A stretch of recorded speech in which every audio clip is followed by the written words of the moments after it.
Salam dəyərli izləyicilər. Fizionomiya nədir? Fizionomiya bir elmdirmi, yoxsa əldən üzdən cizgilərə baxıb insanlara müəyyən məlumat verməkdirmi?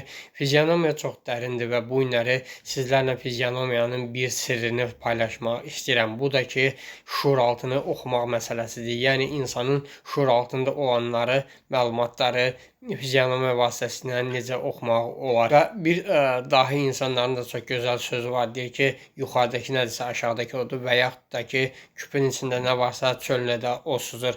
Və örnək üzərindən davam etsəm, sosial şəbəkələrin birində alma sirkəsi reklam eləyən bir videonun altında şərh yazdım və burada mövzu da, əsas reklamın mövzusu da balla hazırlanma idi. Mən də yazdım ki, balı gözə soxmaqda məqsəd qiyməti bahalaşdırmaqdır.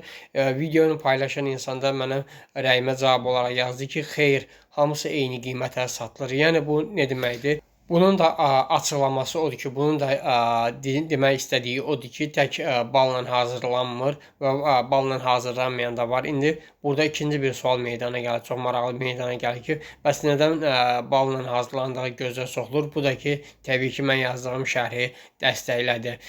Fizionomiya daha dərindir. Fizionomiya, hər kəs fizionomist ola bilməz, amma hər kəs fizionomist məsləhəti ala bilər.